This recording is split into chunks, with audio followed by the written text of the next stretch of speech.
The last lecture of 6046. We are here today to talk more about cache-oblivious algorithms.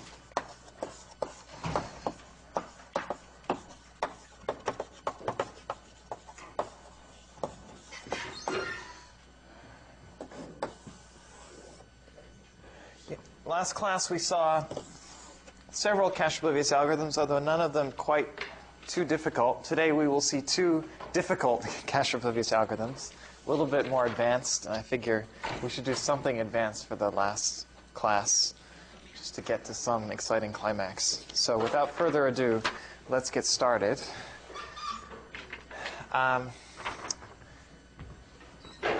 Last time we looked at the binary search problem, or we looked at binary search rather, and saw that binary search did not do so well in the cache-oblivious context. And some people asked me after class, is it possible to do binary search well cache-obliviously? And indeed it is, with something called static search trees. So this is really binary search. So the abstract problem is I give you n items, let's say pre-sorted, build some static data structure so that you can search in among those n items quickly. And quickly, I claim, means log base b of n. We know that with B trees, so our goal is to get log base b of n. We know that we can achieve that with B trees when we know B. We'd like to do it when we don't know B. So, and that's what cache-oblivious static search trees achieve. So here's what we're going to do. As you might suspect, we're going to use a tree.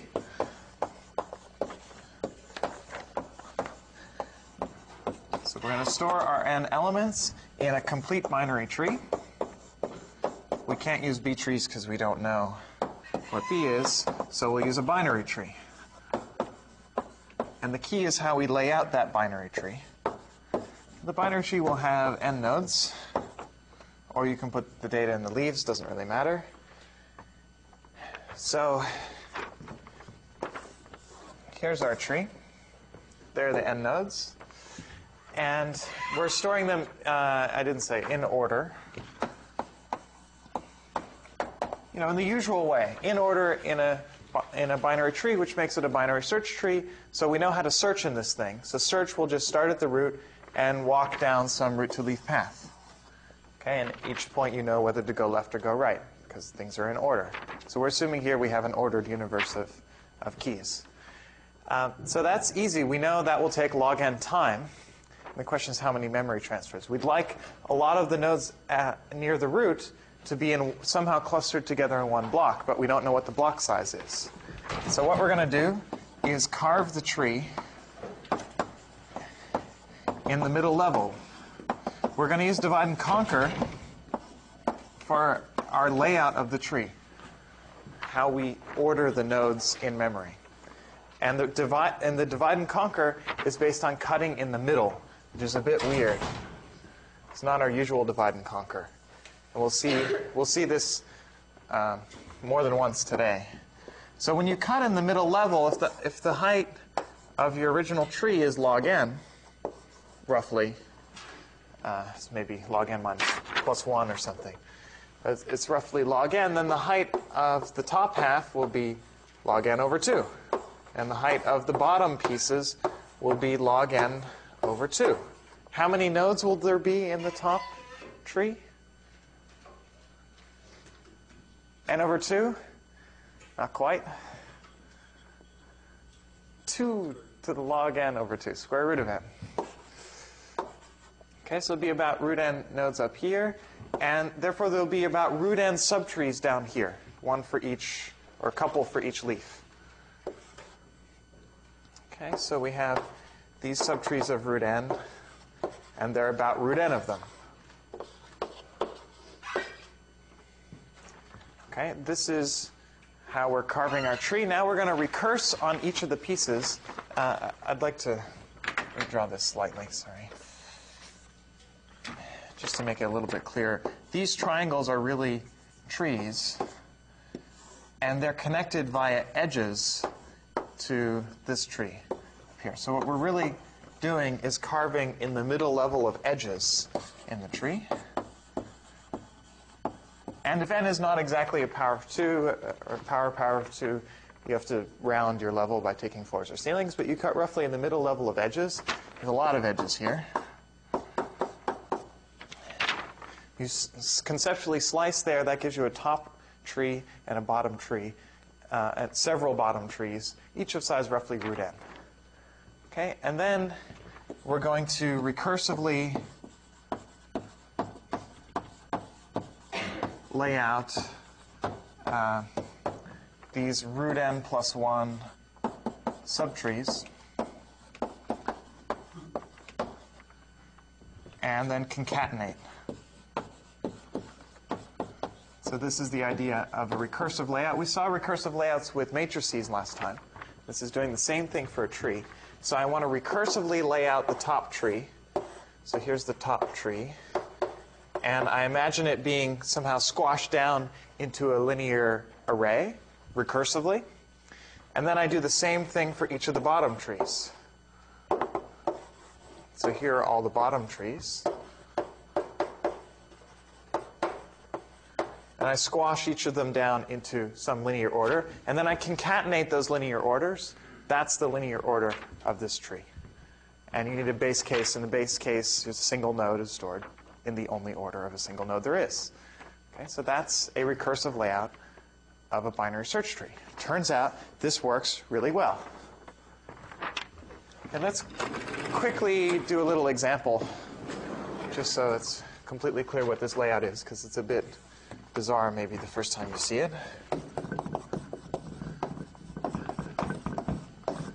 So let me draw my favorite picture.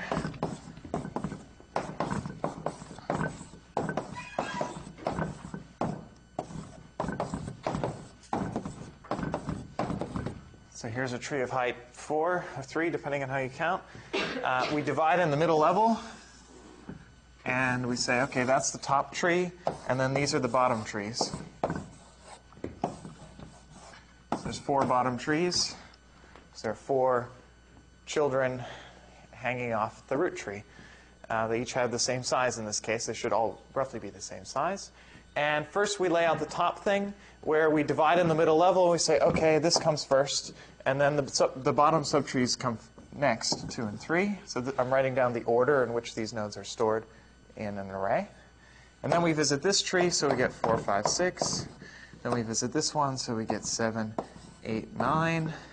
And then this subtree, 10, 11, 12. And then the last subtree.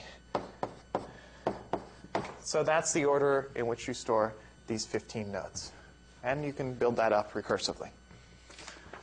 Okay, so the structure is fairly simple. It's just a binary search tree, which we know and love, but stored in this funny order. This is not depth first search order or level order. There are lots of natural things you might try, none of which work in cache oblivious context. This is pretty much the only thing that works. And the intuition is, well, we're trying to mimic all kinds of B trees.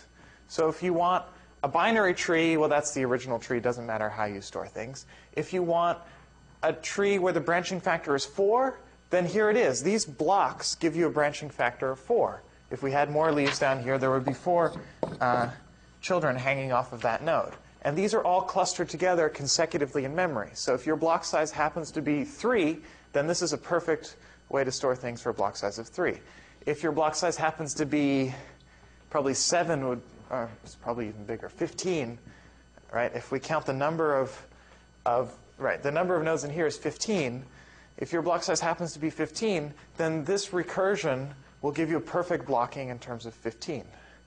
Okay, and in general, it's actually mimicking block sizes of 2 to the 2 to the k minus 1. I think powers of 2. Okay, that's the intuition. Let me give you the formal analysis, which should make it clearer. So we claim that there are order log base b of n memory transfers.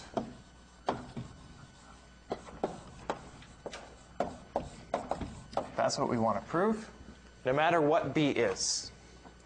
So here's what we're going to do. You may recall last time when we analyzed divide and conquer algorithms, we wrote a recurrence, and then the base case was the key. here, in fact, we're only going to think about the base case in a certain sense. We don't have really a recursion in the algorithm. The algorithm is just walking down some route to leaf path. We only have a recursion in the definition of the layout. So we can be a little bit more flexible. We don't have to look at a recurrence. We're just going to think about the base case. I want to imagine you start with this big triangle. Then you cut it in the middle. You get smaller triangles. Imagine the point at which you keep recursively cutting. So imagine this process. Your big triangles halve in height each time. They're getting smaller and smaller. Stop cutting at the point where a triangle fits in a block. Okay, and look at that time. Okay, the recursion actually goes all the way, but in the analysis, let's think about the point where the chunk fits in a block, where one of these triangles, one of these boxes fits in a block. So I'm going to call this a recursive level. So I'm imagining expanding all of the recursions in parallel.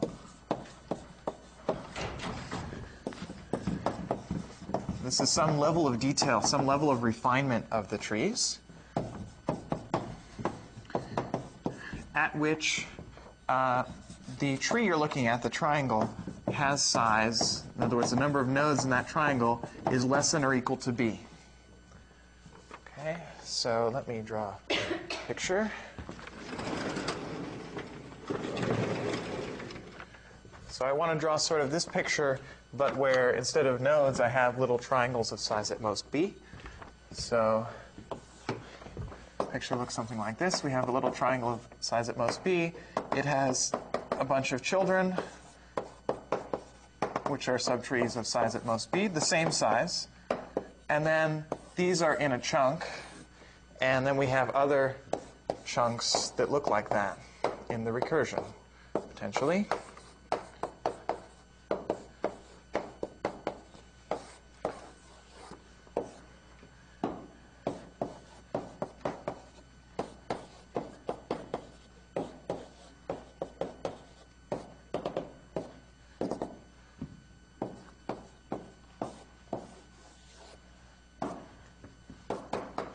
Okay, so I haven't drawn everything. There'd be a whole bunch of something between b and b squared, in fact, subtrees, other squares of this size. So here I had to refine the entire tree here. And then I refined each of the subtrees here and here at these levels. And then it turned out after these two recursive levels, everything fits in a block. Everything has the same size. So at some point, they will all fit within a block. Now, they might actually be quite a bit smaller than a block. How small?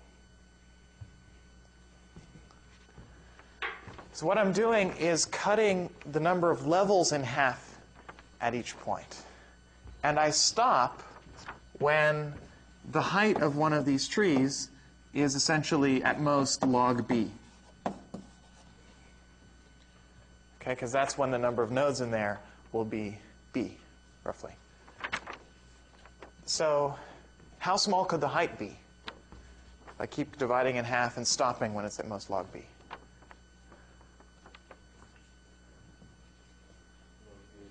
Log b over 2. So it's at most log b, it's at least a half log b. Therefore, the number of nodes in here could be between square root of b and b. So this could be a lot smaller, less than a constant fraction of a block. I claim that it doesn't matter. It's okay. This could be as small as square root of b. I'm not even going to write that it could be as small as square root of b, because that doesn't play a role in the analysis. It's a worry, but it's okay. Essentially, because our bound only involves log b, it doesn't involve b. So here's what we do. We know that each of the height of one of these triangles, of size at most b, is at least a half log b. And therefore, if you look at a search path, so when we do a search in this tree, we're going to start up here, and I'm going to mess up the diagram now. We follow some path. Maybe I should have drawn it going down here. We visit through some of these triangles, but it's a root to node path in the tree. So how many of the triangles could it visit? Well, the height of the tree divided by the height of one of the triangles. So this visits at most log n over half log b triangles. which looks good. This is log base b of n, modulo a factor of 2. Now, what we worry about is how many blocks does a triangle occupy. One of these triangles should fit in a block, but we know by the recursive layout it is stored in a consecutive region in memory. So how many blocks could it occupy? 2. Because of alignment, it might fall across the boundary of a block, but at most one boundary. So it fits in 2 blocks. So each triangle fits in 1 block, but is in at most 2 blocks, memory blocks, size b, depending on alignment. So the number of memory transfers, in other words, the number of blocks we read, because all we're doing here is reading in a search, is at most 2 blocks per triangle. There are this many triangles, so it's at most 4 log base b of n, okay, which is order log base b of n. And there are papers about decreasing this constant 4 with more sophisticated data structures. You can get it down to a little bit less than 2, I think. But there you go. So not quite as good as B trees in terms of the constant, but pretty good. And what's neat is that this data structure works for all B at the same time. This analysis applies for all B. So if you have a multi-level memory hierarchy, no problem. Any questions about this data structure? This is already pretty sophisticated, but we're going to get even more sophisticated. Next. Okay. Good, no questions. It's either perfectly clear or a little bit difficult, or both. So now I debated with myself for some time what exactly I would cover next. There are 2 natural things I could cover, both of which are complicated. One is, my first result in cache oblivious world is making this data structure dynamic. So there's a dynamic B tree. It's cache oblivious, so it works for all values of B. And it gets log base B of n, insert, delete, and search. So this just gets search in log base B of n. That data structure, our first paper was damn complicated, and then it got simplified. It's now not too hard, but it takes like a couple of lectures in an advanced algorithms class to teach it. So I'm not going to do that one. But there you go. It exists. Instead, we're going to cover our favorite problem, sorting, in the cache oblivious context. And this is quite complicated, more than you would expect. Okay, much more complicated than it is in a multi-threaded setting, to get the right answer anyway. Maybe to get the best answer in the multi-threaded setting is also complicated. The version we got last week was pretty easy. But before I go to cache oblivious sorting, let me talk about cache aware sorting, because we need to know what bound we're aiming for.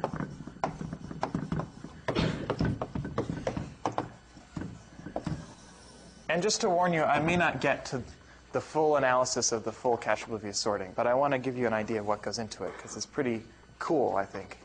A lot of ideas. So, how might you sort? So cache aware, we assume we can do everything. Basically, this means we have B trees. That's the only other structure we know. How would you sort n numbers, given that that's the only data structure you have?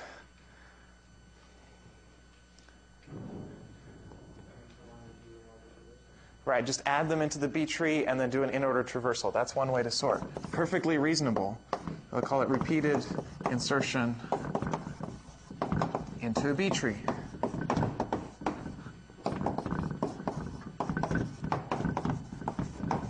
Okay, we know in the usual setting, BST sort, where you use a balanced binary search tree like red-black trees, that takes n log n time, log n per operation. And that's an optimal sorting algorithm in the comparison model. Only thinking about comparison model here. So, how many memory transfers does this data structure take? Sorry, this algorithm for sorting.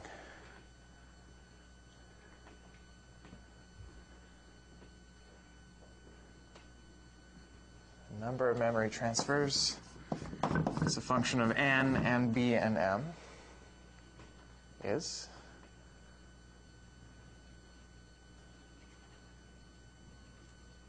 this is easy.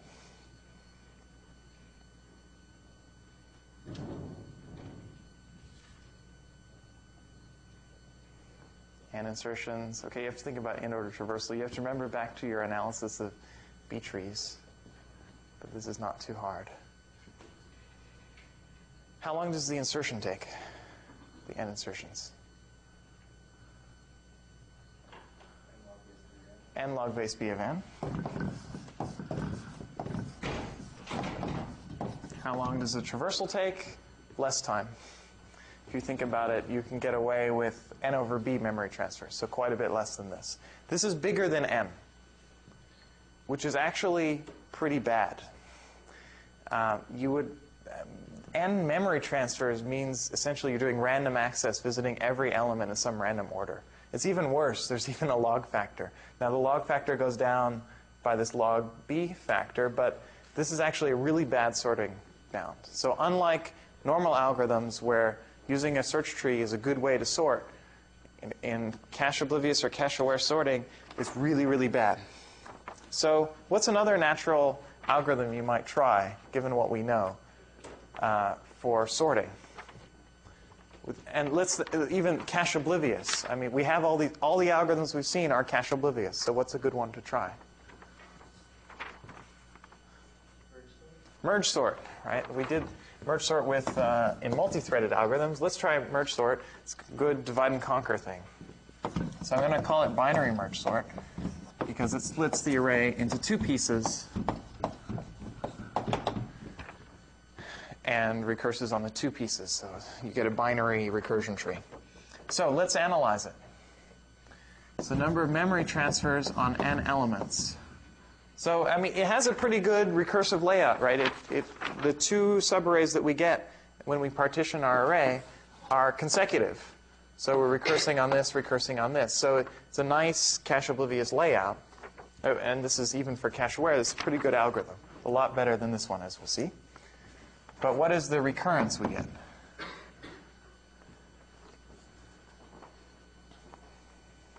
So here we have to go back to last lecture when we were thinking about recurrences for recursive cache-oblivious algorithms.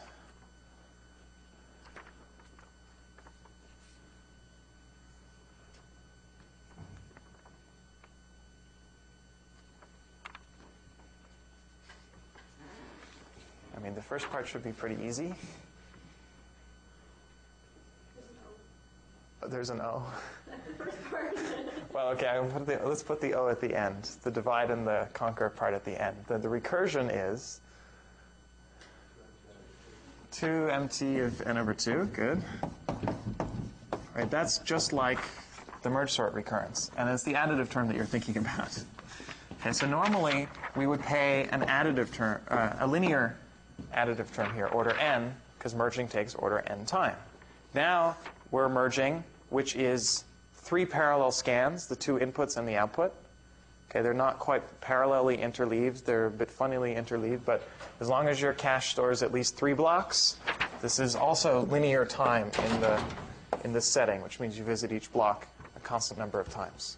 Okay, that's the recurrence. Now we also need a base case, of course. We've seen 2 base cases, one mt of b and the other mt of whatever fits in cache.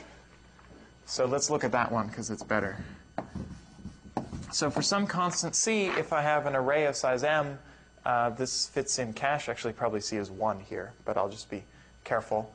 For some constant, this fits in cache. Problem of this size fits in cache. And in that case, the number of memory transfers is, anyone remember? We've used this base case more than once before.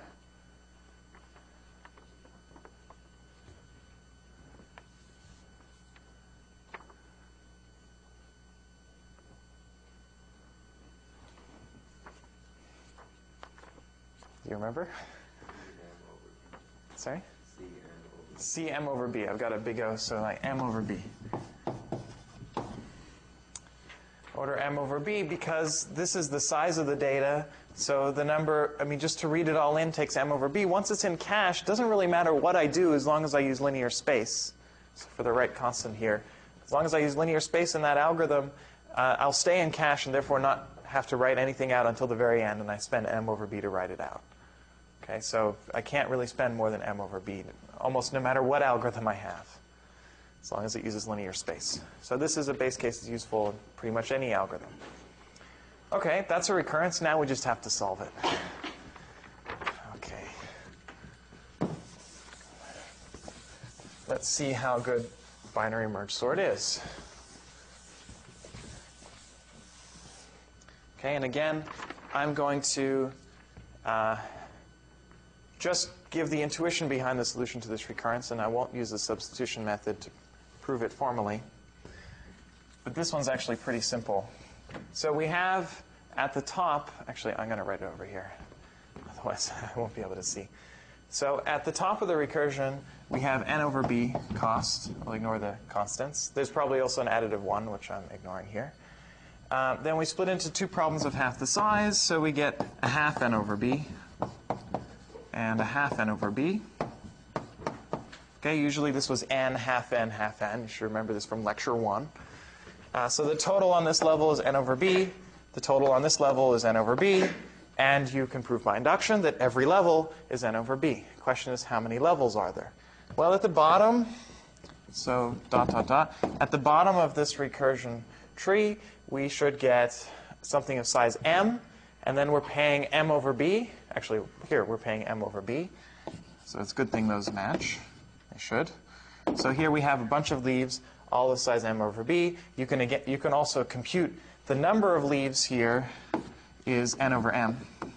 Okay, if you want to be extra sure, you should always check the leaf level. It's a good idea. So we have n over m leaves, each costing m over b.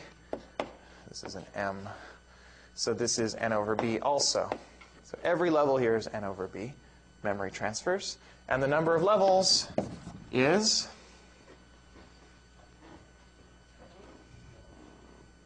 1, n over b, log n over b. Yep, that's right. Just didn't hear it right. Okay, we're starting at n. We're getting down to m. So you can think of it as log n, the whole tree, whole binary tree, minus the subtrees log m. And that's the same as log n over m. Okay, or however you want to think about it. The point is this is a log base 2. That's where we're not doing so great. But this is actually a pretty good algorithm. So let me write the solution over here. So number of memory transfers on n items is going to be the number of levels times the cost of each level. So this is n over b times log base 2 of n over m, which is a lot better than repeated insertion into a B tree. Here, we were getting n times log n over log b. Okay, so n log n over log b. We're getting a log b savings over not proving anything. And here, we're getting a factor of b savings, n log n over b. In fact, we even made it a little bit smaller by dividing this n by m. That doesn't matter too much, but this dividing by b is a big win. Okay, so we're almost there. This is almost an optimal algorithm. It's even cache oblivious, which is pretty cool. And that extra little step, which is that you should be able to get another log b factor improvement. I want to combine these two ideas. I want to keep this factor b improvement over n log n, and I want to keep this factor log b improvement over n log n and get them together. So first, before we do that cache obliviously, let's do it cache aware. So this is the third cache-aware algorithm. This one was also cache-oblivious. So how should I modify merge sort in order to do better? I mean, I have this log base 2, and I want a log base b, more or less. So how would I do that with merge sort? Yeah. Split into b subarrays. Yeah. So instead of doing binary merge sort, this is what I was hinting at here, instead of splitting into two pieces and recursing on the two pieces and then merging them, I could split potentially into more pieces. Okay. And to do that, I'm going to use my cache. So the idea is b pieces. That's not actually the best thing to do, although b pieces does work. And it's what I was hinting at because I was saying I want a log b. It's actually not quite log b. It's log m over b. Okay, but let's see. So what is the most pieces I could split into? Right? Well, I need to still be able, I could split into n pieces. That would be good, wouldn't it? And only one recursive level. I can't split into n pieces. Why? What happens wrong when I split into n pieces? That would be the ultimate.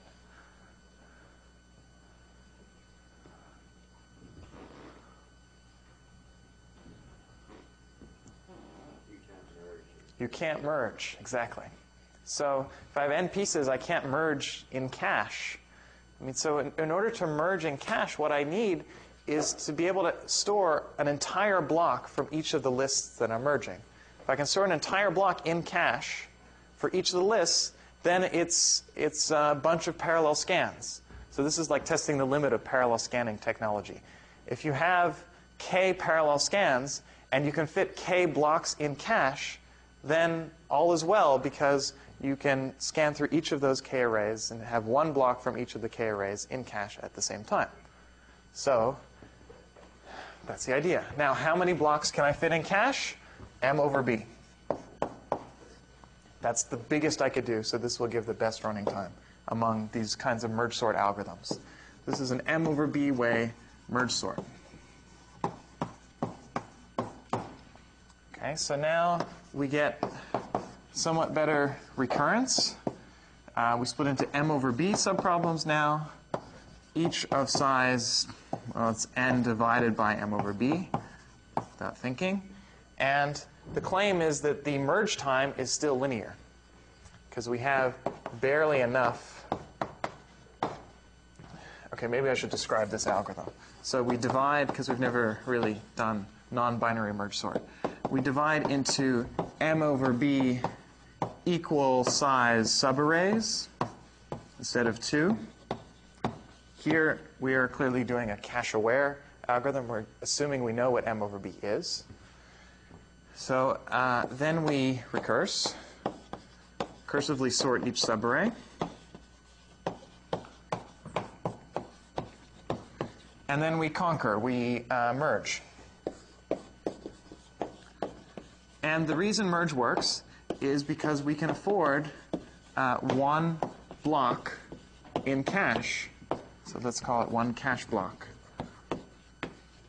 per subarray.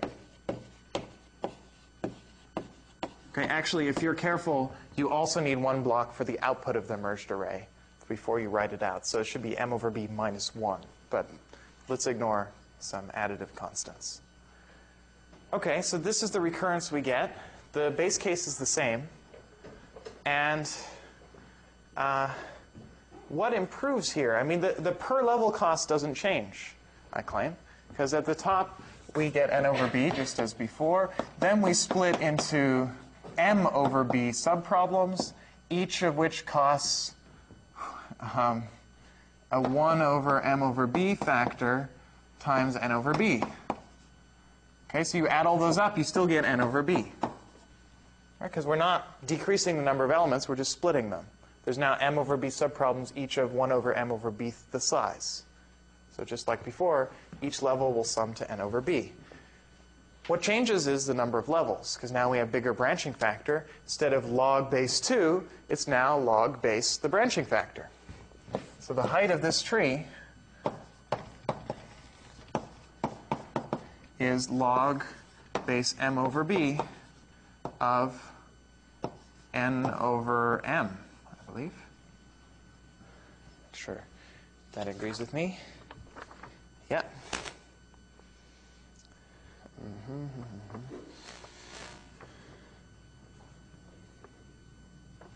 Okay, and if you're careful, this counts not quite the number of levels, but the number of levels plus 1, or minus 1. So I'm going to add on a plus 1 here. And the reason why is this is not quite the bound that I want. Let me rewrite it a little bit. So we have log base M over B. What I really want actually is N over B. I claim that these are the same because we have minus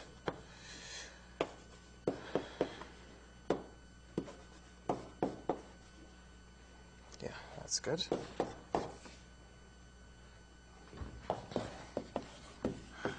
Okay, this should come as rather mysterious, but it's because I know what the sorting bound should be that I'm doing this arithmetic. So I'm taking log base m over b of n over m. I'm not changing the base of the log. I'm just saying, well, n over m, that is n over b divided by m over b, because then the b's cancel and the m goes in the bottom. So if I do that in the logs, I get log of n over b minus log of m over b, minus because I'm dividing. Okay, now log base m over b of m over b is 1. So these cancel. And I get log base m over b n over b, which is what I was aiming for. Why? Because that's the right bound. That's how it's normally written. And it's what we will be trying to get cache obliviously. So that's the height of the search tree. And at each level, we're paying n over b memory transfers. So the overall number of memory transfers for this m over b way merge sort is the sorting bound.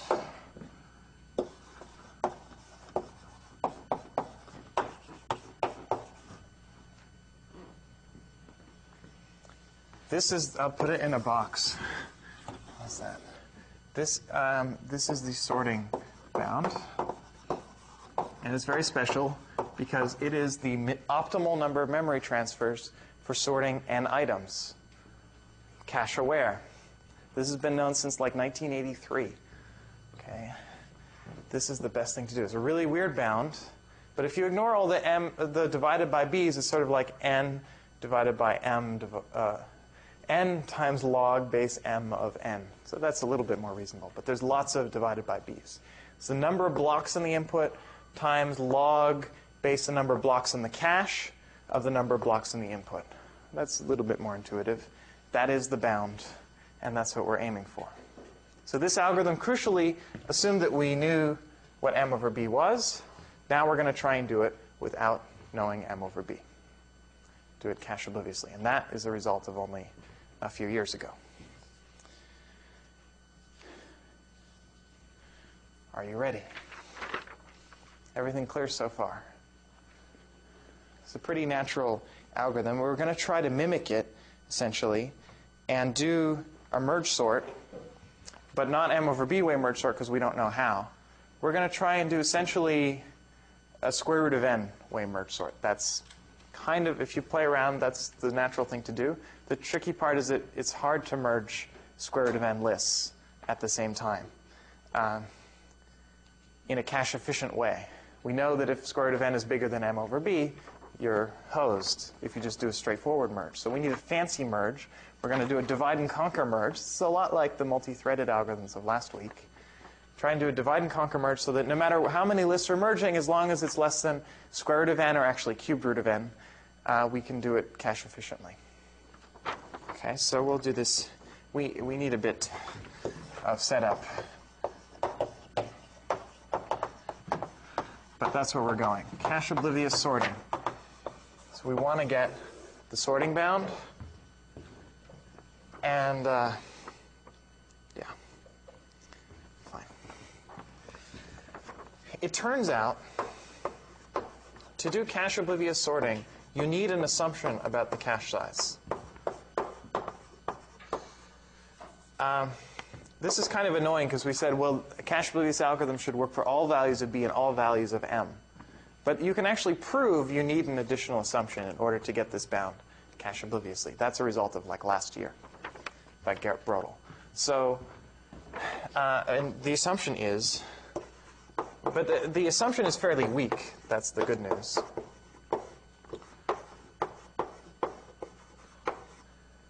Okay, we've actually made an assumption several times. We said, well, assuming the cache can store at least 3 blocks, or assuming the cache can store at least 4 blocks. Yeah, it's reasonable to say the cache can store at least 4 blocks, or at least any constant number of blocks. This says that the number of blocks that your cache can store is at least b to the epsilon blocks. This is saying your cache isn't like really narrow. It's about as tall as it is wide. This actually gives you a lot of slop. And we're going to use a simple version of this assumption that m is at least b squared. Okay, this is pretty natural. It's saying that your cache is at least as tall as it is wide, where these are the blocks. Okay, the number of blocks is at least the size of a block. That's a pretty reasonable assumption, and if you look at caches these days, they all satisfy this, at least for some epsilon. Pretty much universally, m is at least b squared or so. Okay? And in fact, if you think from our speed of light arguments from last time, b squared or b cubed is actually the right thing to do. As you go out, I guess in 3D, b squared would be the surface area of the sphere out there. Okay? So this is actually the natural thing of how much space you should have at a particular distance. Assuming we live in a constant dimensional space, that assumption will be true. This even allows going up to 42 dimensions or whatever. Okay, so pretty reasonable assumption. Good. Now we're going to achieve this bound. And what we're going to try to do is use an n to the epsilon way merge sort for some epsilon. And if we assume that m is at least b squared, the epsilon will be 1/3, it turns out. So we're going to do cubed root of n way merge sort. I'll start by giving you and analyzing the sorting algorithm, assuming that we know how to do merge in a particular bound. Okay, and then we'll do the merge. The merge is the hard part. Okay. So the merge, I'm going to give you the black box, first of all. What does merge do? It's called, the k-way merger is called a k-funnel, just because it looks like a funnel, as you'll see. So a k-funnel is a data structure, or as an algorithm, let's say, though it looks like a data structure. And it merges k sorted lists. So supposing you already have k lists, and they're sorted, and assuming that the lists are relatively long, so we need some additional assumptions for this black box to work, and we'll be able to get them as we sort. We want the total size of those lists. If you add up all the elements in all the lists, it should have size at least k cubed. That's the assumption. Then it merges these lists using essentially the sorting bound. Actually, I should really say theta k cubed. I also don't want it to be too much bigger than k cubed. Sorry about that.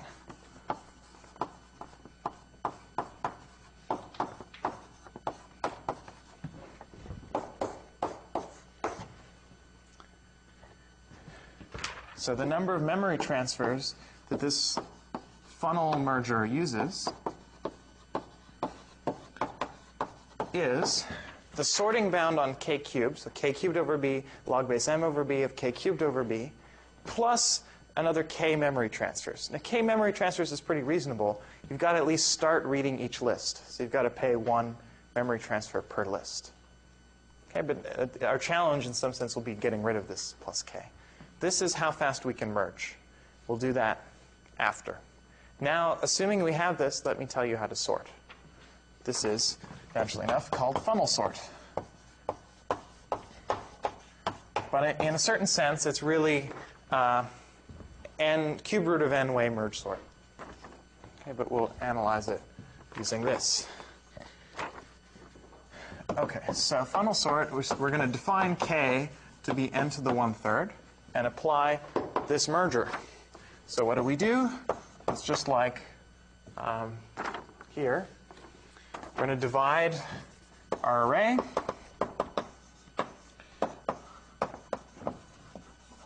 into n to the 1/3. I mean, they should be consecutive subarrays. I'll call them segments of the array. Okay, for cache oblivious, it's really crucial how these things are laid out. We're going to cut and get consecutive chunks of the array, n to the 1/3 of them. Then I'm going to recursively sort them, and then I'm going to merge.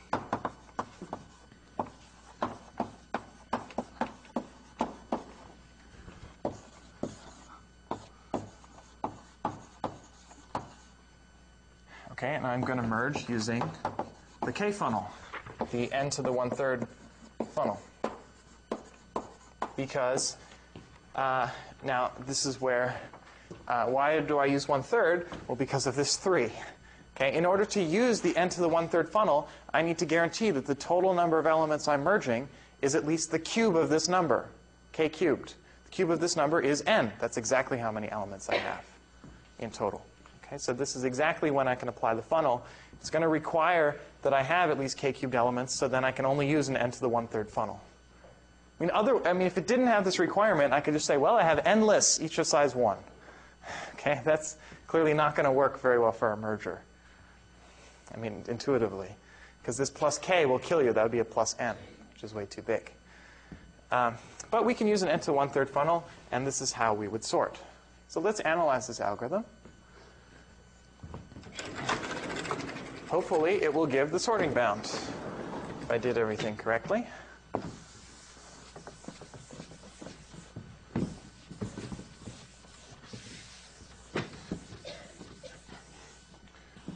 Okay, the only thing, this is pretty easy. The only thing that makes this messy is I have to write the sorting bound over and over. Okay, this is the cost of the merge. So that's at the root. But k cubed in this case is n.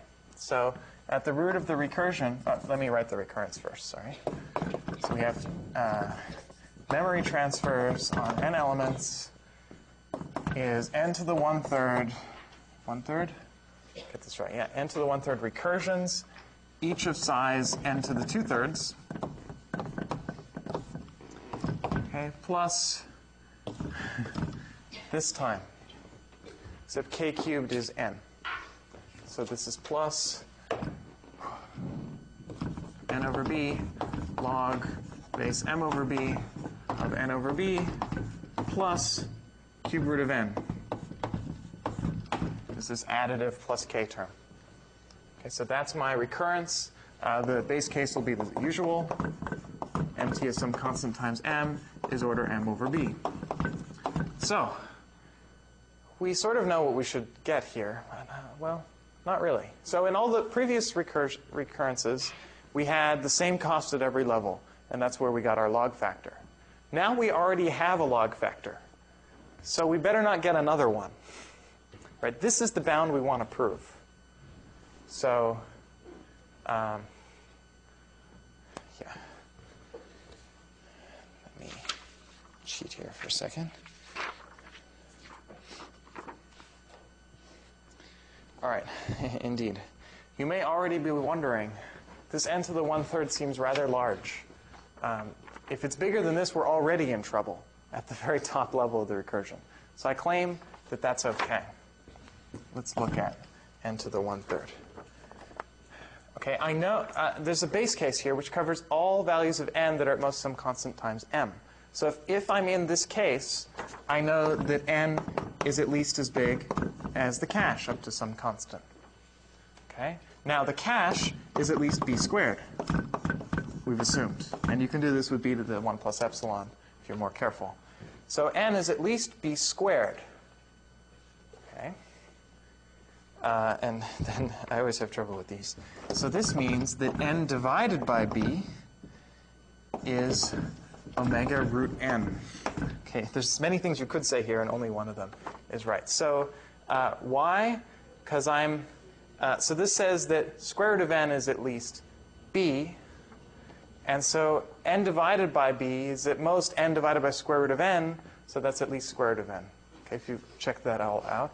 I'm going to go through this arithmetic relatively quickly because it's tedious but necessary. Okay, square root of n is strictly bigger than cube root of n.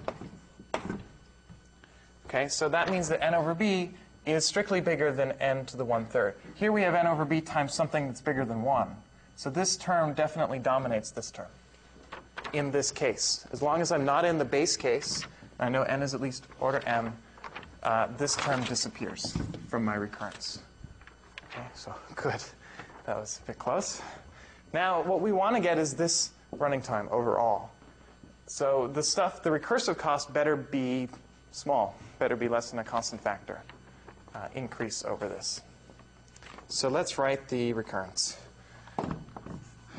So we get n over b log base m over b, n over b at the root.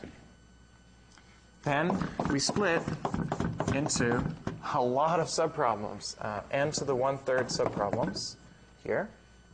And each one costs essentially this, but with n replaced by n to the 2/3.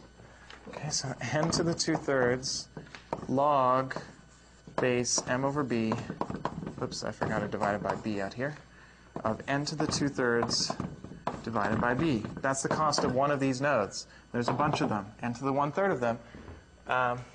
What do they add up to? Well, there's n to the 1/3 and there's an n to the 2/3 here. That multiplies out to n. So we get n over b. This looks bad. This looks the same. And we don't want to lose another log factor. But the good news is we have a 2/3 in here. Okay, this is what we get in total at this level. Looks like the sorting bound, but in the log, there's still a 2/3. Now, a power of 2/3 in a log comes out as a multiple of 2/3. So this is, in fact, 2/3 times n over b log base m over b of n over b, the sorting bound. So this is 2/3 of the sorting bound. And this is the sorting bound, 1 times the sorting bound. So it's going down geometrically. Yay! Okay, I'm not going to prove it, but it's true. This went down by a factor of 2/3. The next one will also go down by a factor of 2/3 by induction. Okay, if you prove it at one level, it should be true. It should be true at all of them. And I'm going to skip the details there. So we can check the leaf level just to make sure. That's always a good sanity check. At the leaves, we know our cost is m over b. Okay, and how many leaves are there? Just like before, in some sense, we have n over m leaves. Okay, so in fact, the total cost at the bottom is n over b. And it turns out that's what you would get. So you essentially, it looks funny, because you think that this would actually be smaller than this at some intuitive level. It's not. In fact, what's happening is you have this n over b times this log thing. Whatever the log thing is, we don't care too much. Let's just call it log. What you're taking at the next level is 2/3 times that log. Then at the next level, it's 4/9 times that log, and so on. So it's geometrically decreasing until the log gets down to 1. And then you stop the recursion. And that's why you get n over b here with no log. So what you're doing is decreasing the log, not the n over b stuff. The 2/3 should really be over here. In fact, the number of levels here is log log n. It's the number of times you have to divide a log by 3/2 before you get down to 1. Okay, so we don't actually need that. We don't care how many levels there are because it's geometrically decreasing. Could be infinitely many levels. It's geometrically decreasing. And we get this as our running time. MT of n is the sorting bound.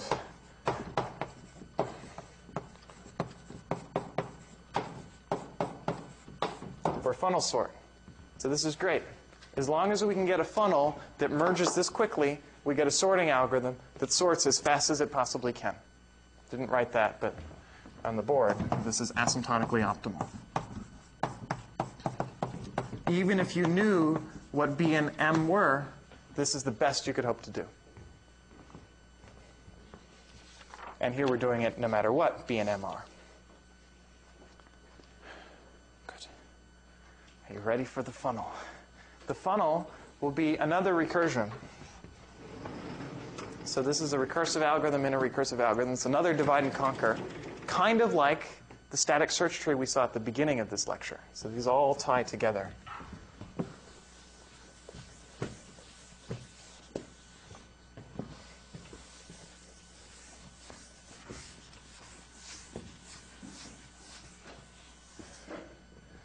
All right.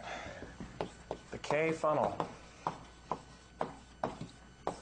So I'm calling it K-funnel because I want to think of it at some recursive level, not just n to the 1/3.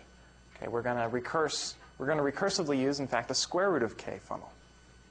So and I need to achieve that bound. So the recursion is like the static search tree, and a little bit hard to draw on one board, but here we go. So we have a square root of K-funnel recursively. We have a buffer up here. This is called the output buffer. And it has size k cubed. And just for kicks, let's suppose it's been filled up a little bit. Then we have some more buffers.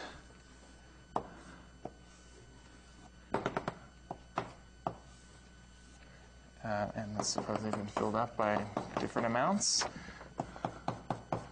And each of these has size k to the 3/2, of course. And these are called buffers, let's say, or the intermediate buffers. And then hanging off of them, we have more funnels. Square root of k funnel here, and a square root of k funnel here. One for each buffer, one for each child of this funnel.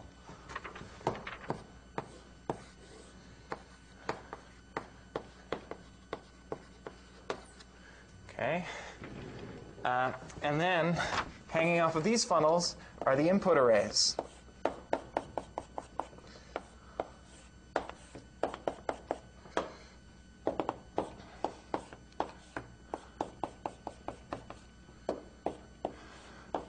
Okay, I'm not going to draw all k of them, but there are k input arrays, input lists, let's call them, down at the bottom. Okay, so the idea is we're going to merge bottom up in this picture. We start with our k input arrays of total size at least k cubed. That's what we're assuming we have up here. We're clustering them into groups of size square root of k, so square root of k groups. Throw each of them into a square root of k funnel. That recursively merges those square root of k lists. The output of those funnels we're putting into a buffer to sort of accumulate what the answer should be. These buffers have size exactly k to the 3/2, which might not be perfect because we know that on average there should be k to the 3/2 elements in each of these because there's k cubed total and there's square root of k groups. So it should be k cubed divided by square root of k, which is k to the 3/2 on average. But some of these will be bigger, some of them will be smaller. I've drawn it here. Some of them have emptied a bit more, depending on how you merge things. But on average, these will all fill at the same time. And then we plug them into a square root of k funnel. And then we get the output of size k cubed. So that is roughly what we should have happen. Okay, but in fact, some of these might fill first, and you have to do some merging in order to empty the buffer and make room for more stuff coming up. That's the picture. Now, before I actually tell you what the algorithm is, or analyze the algorithm, let's first just think about space, a very simple warm-up analysis. So let's look at the space excluding the inputs and outputs, those buffers.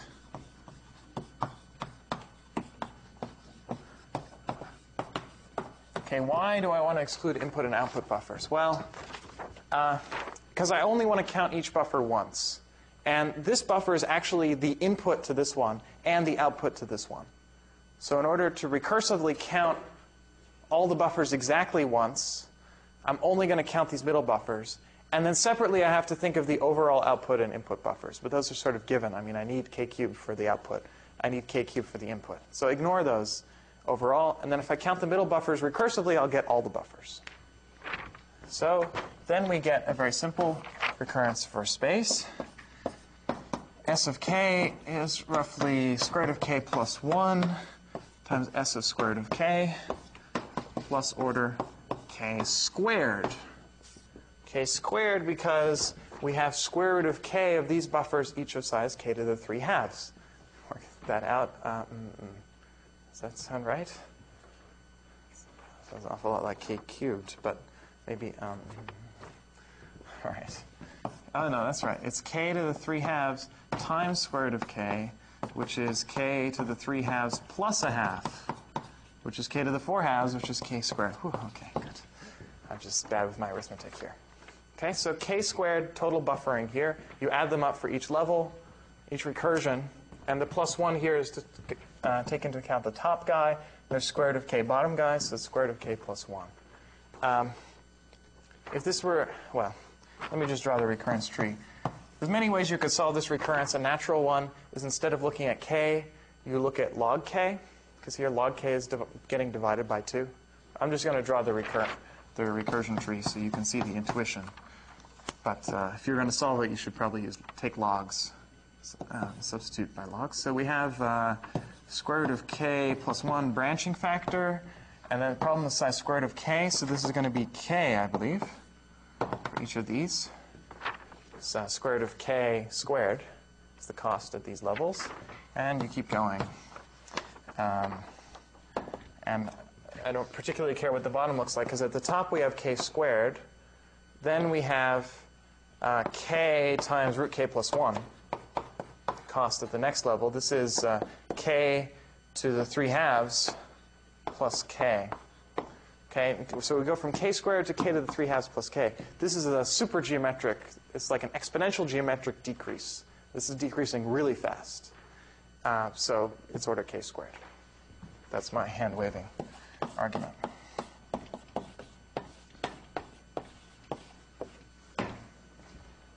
Okay, so the cost is basically the size of the buffers at the top level, the total space. We're going to need this. It's actually theta k squared because I have a plus theta k squared here. We're going to need this in order to analyze the time. That's why I mention it. It's not just a good feeling that the space is not too big. In fact, the funnel is a lot smaller than the total input size. Input size is k cubed. But that's not so crucial. What's crucial is it's k squared, and we'll use that in the analysis. Okay, naturally, this thing is laid out recursively. You recursively store the funnel, top funnel. Then, for example, you write out each buffer as a consecutive array in this case. There's no recursion there. Just write them all out one by one. Don't interleave them or anything. Store them in order. And then you write out recursively these funnels, the bottom funnels. Okay, any way you do it recursively, as long as each funnel remains a consecutive chunk of memory, each buffer remains a consecutive chunk of memory, the time analysis that we're about to do will work.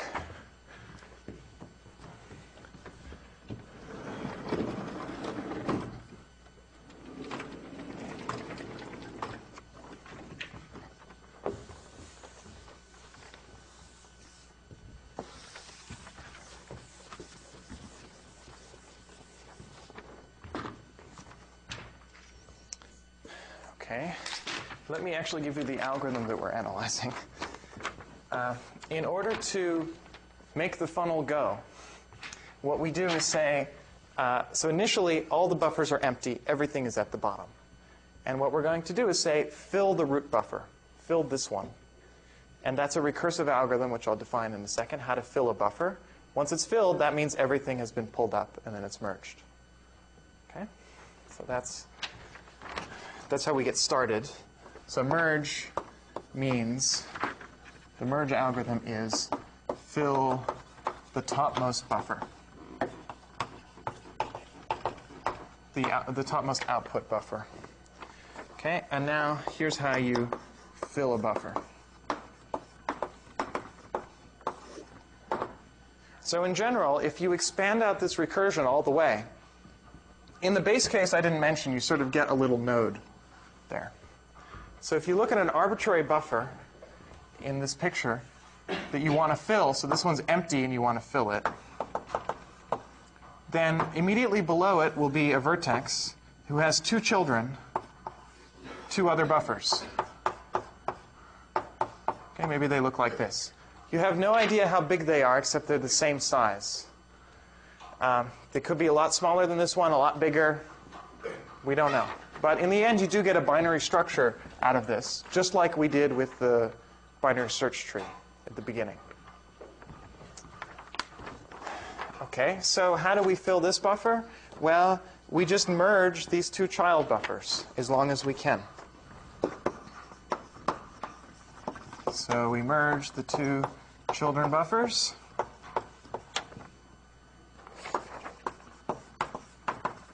As long as they're both non-empty.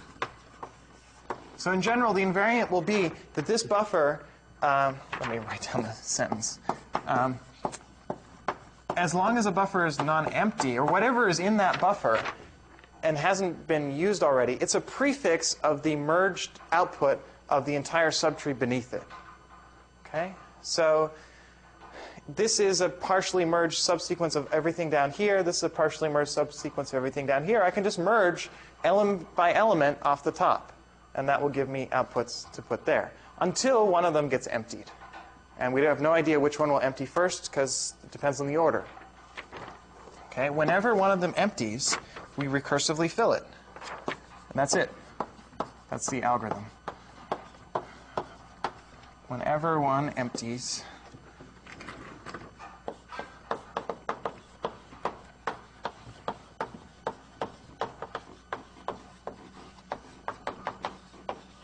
we recursively fill it. And at the base case, at the leaves, there's sort of nothing to do.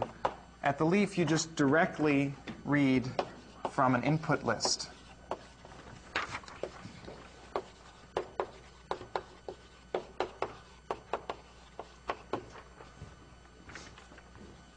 So right at the very bottom, if you have some node here that's trying to merge between these two, that's just a straightforward merge between two lists. We know how to do that with two parallel scans. So in fact, we can merge the entire thing here and just spit it out to the buffer. Well, it depends how big the buffer is. We can only merge it until the buffer fills. Whenever a buffer is full, we stop and we pop up the recursive layers. Okay, so we keep doing this merge until the buffer we're trying to fill fills, then we stop, pop up. Okay, that's the algorithm for merging. Now, we just have to analyze the algorithm. It's actually not too hard, but it's pretty clever analysis. And to top it off, it's an amortization. Your favorite. Okay, so we get one last practice at amortized analysis in the context of cache-oblivious algorithms. So this is going to be a bit sophisticated. We're going to combine all the ideas we've seen. And the main analysis idea we've seen is that we're doing this recursion in the construction. And if we imagine we take our k-funnel, we split it in the middle level, make a whole bunch of square root of k-funnels, and so on, and then we cut those in the middle level, get fourth root of k-funnels, and so on and so on. At some point, the funnel we look at fits in cache. Okay, before we said it fits in a block. Now we're going to say at some point, one of these funnels will fit in cache. Each of the funnels at that recursive level of detail will fit in cache. We're going to analyze that level. Call that level J. So consider the first recursive level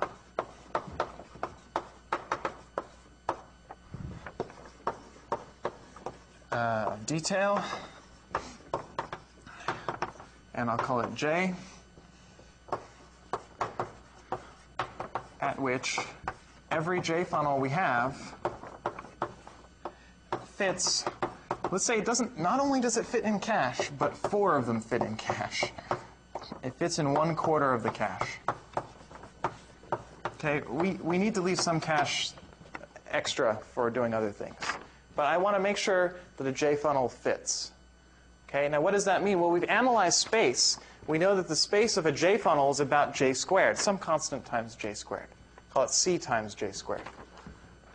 Okay, so this is saying that C times J squared is at most M over 4, 1/4 of the cache. Okay, that means a J funnel, which happens to have this size, fits in 1/4 of the cache. Okay, at some point in the recursion, we'll have this big tree of J funnels with all sorts of buffers in between them, and each of the J funnels will fit. So let's think about one of those J funnels. Suppose J is like square root of k, so this is the picture, because otherwise I have to draw a bigger one. So suppose this is a J funnel. It has a bunch of input buffers, has one output buffer. So we just want to think about how the J funnel executes. And for a long time, as long as these buffers are all full, this is just a merger. It's doing something recursively, but we don't really care.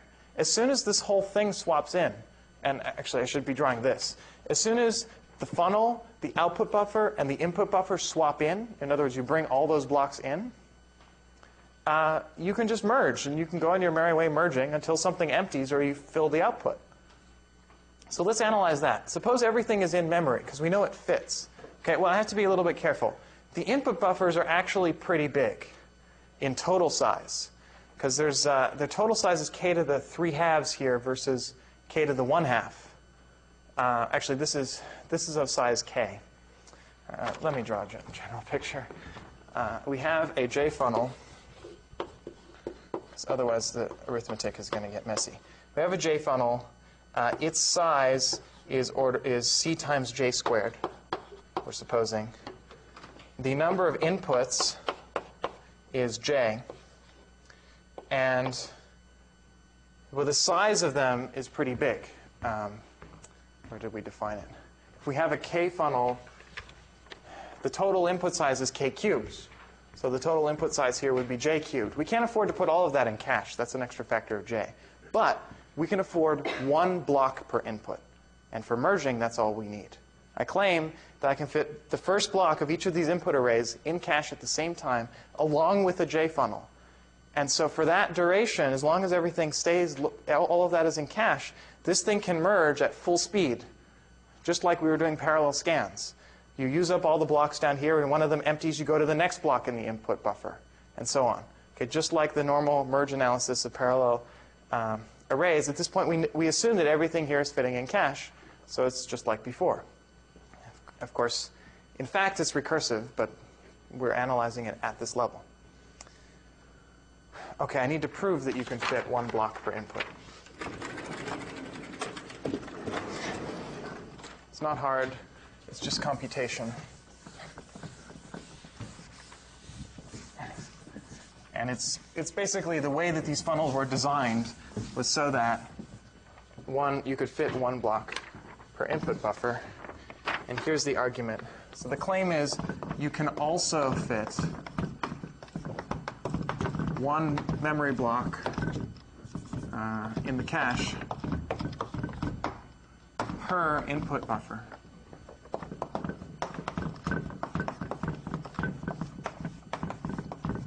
So this is in addition to one J funnel, you can also fit one block for each of its input buffers.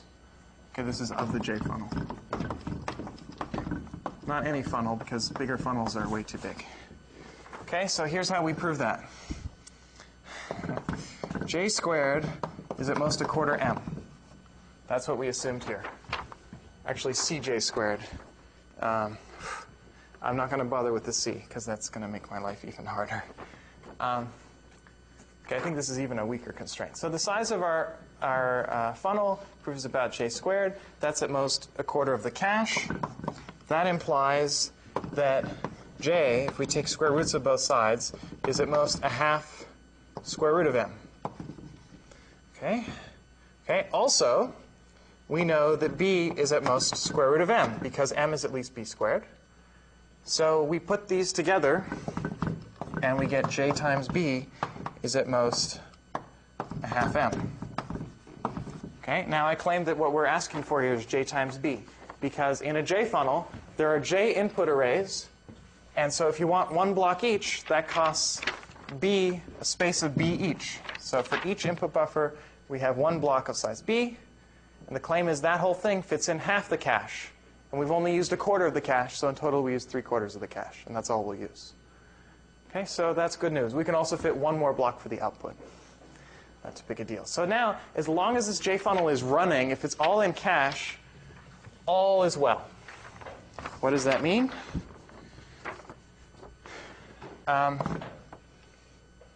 Let me first analyze how long it takes for us to swap in this funnel. Okay, so how long does it take for us to read all the stuff in the J funnel and one block per input buffer? That's what it would take to get started. So this is swapping in a J funnel, which means reading the J funnel in its entirety and reading one block per input buffer.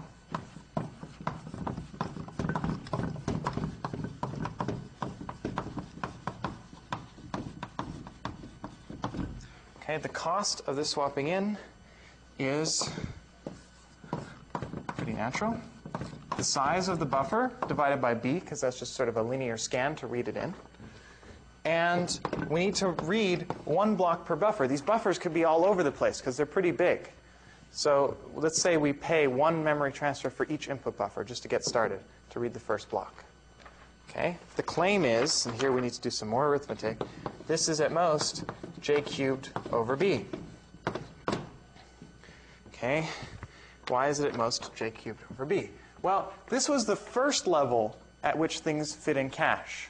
That means the next level bigger, which is j squared, which has size j to the fourth, should be bigger than cache. Otherwise, we would have stopped then. Okay, so this is just more arithmetic. You can either believe me or follow the arithmetic. We know that j to the fourth is at least m. So this means that, and we know that m is at least b squared. Therefore, j squared instead of j to the fourth, we take square root of both sides. J squared is at least b. Okay, so certainly j squared over b is at most j cubed over b. But also j is at most j cubed over b, because j squared is at least b. Okay, hopefully that should be clear. It's just algebra. Okay, so we're not going to use this bound because that's kind of complicated. We're just going to say, well, it costs j cubed over b to get swapped in. Now, why is j cubed over b a good thing? Because we know the total size of inputs to the j funnel is j cubed. So to read all of the inputs to the j funnel takes j cubed over b. So this is really just a linear extra cost to get the whole thing swapped in. Sounds good. To do the merging would also cost j cubed over b. So to swap in costs j cubed over b. To merge all these j cubed elements, if they were all there in the inputs, it would take j cubed over b. Because once everything's there, you're merging at full speed. One per b items per memory transfer on average. Okay, the problem is you're going to swap out, as you may have imagined. As soon as one of your input buffers empties, let's say this one's almost gone, as soon as it empties, you're going to totally obliterate that funnel and swap in this one in order to merge all the stuff there and put it and fill this buffer back up. This is where the amortization comes in. And also, this is where the log factor comes in, because so far we've basically paid a linear cost. We're almost done. So we charge... Sorry, I'm jumping ahead of myself. So when an input buffer empties, we swap out.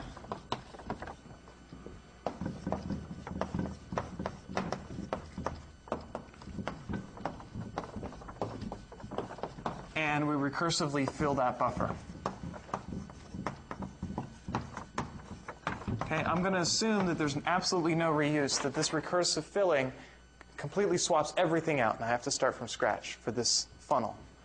So when that happens, I fill this buffer, and then I come back and I say, well, I go swap it back in. So when the recursive call finishes, I swap back in.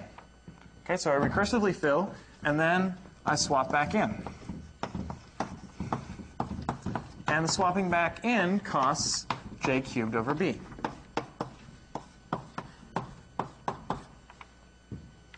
I'm going to charge that cost to the elements that just got filled. So this is an amortized charging argument.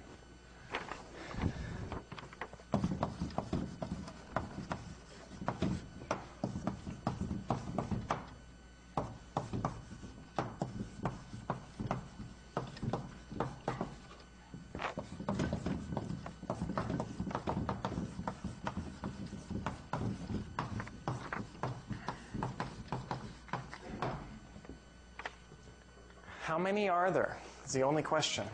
It turns out things are really good. Like here for square root of k funnel, we have each buffer has size k to the 3/2. Okay, so this is a bit complicated. But I claim that the number of elements here that fill the buffer is j cubed.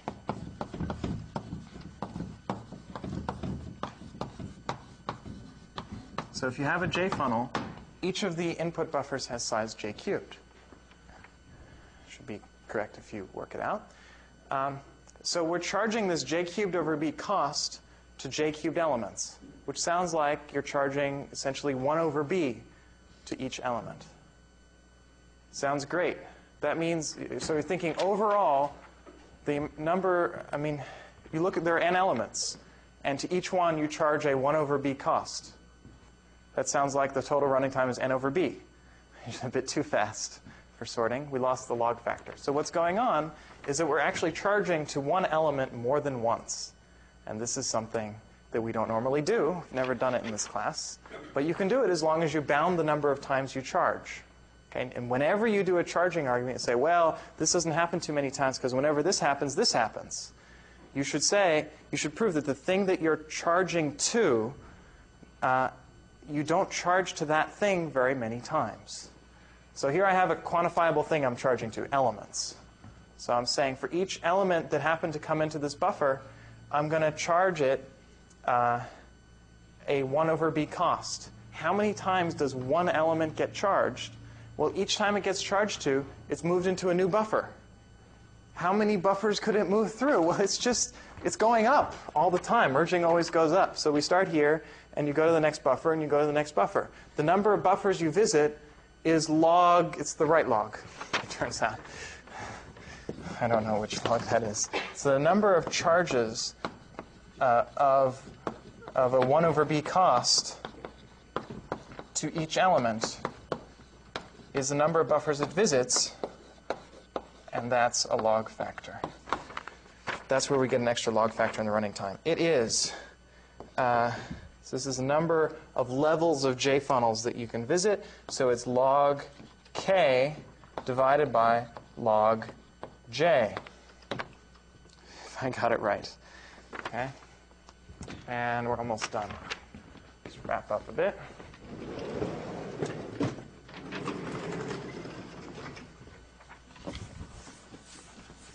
Just a little bit more arithmetic, unfortunately. So log k over log j. Now, j squared is like m, roughly. Might be square root of m. But log j is basically log m. There's some constants there. So the number of charges here is theta log k over log m. So now this is a bit, we haven't seen this in amortization necessarily, but we just need to count up the total amount of charging. All work gets charged to somebody. Okay, except we didn't charge the very initial swapping in everybody. But every time we do some swapping in, we charge it to someone. So how many times does everything get charged? Well, there are n elements.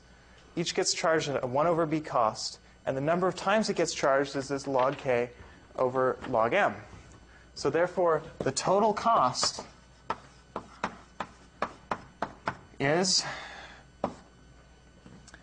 number of elements times a 1 over b times this log thing.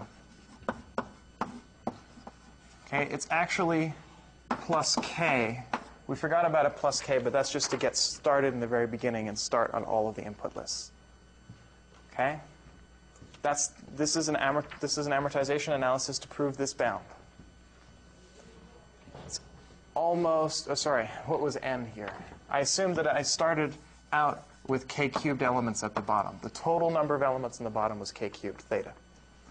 Okay, so I should have written k cubed, not n. This should be almost the same as this. Okay, but not quite. This is log base m of k. And if you do a little bit of arithmetic, this should be k cubed over b times log base m over b of k over b plus k. That's what I want to prove. Actually, there's a k cubed here instead of a k, but that's just a factor of 3. And this follows because we assume we're not in the base case, so k is at least m, which is at least b squared. And therefore, k over b is omega square root of k. Okay, so k over b is basically the same as k when you put it in a log. So here we have log base m. I turned it into log base m over b. That's even worse. Doesn't matter. And I have log of k. I replaced it with k over b. But k over b is basically square root of k. So in a log, that's just a factor of a half. Whew. So that concludes the analysis of a funnel. You get this crazy running time, which is basically sorting bound plus a little bit. We plug that into our funnel sort, and we get, magically, optimal, cache-oblivious sorting just in time. Tuesday is the final. The final is more in the style of quiz 1, so Not too much creativity, mostly mastery of material. It covers everything. You don't have to worry about the details of funnel sort, but everything else. So it's like quiz 1, but for the entire class. It's 3 hours long, and good luck. It's been a pleasure having you, all the students. I'm sure Charles agrees, so thanks, everyone. It's a lot of fun.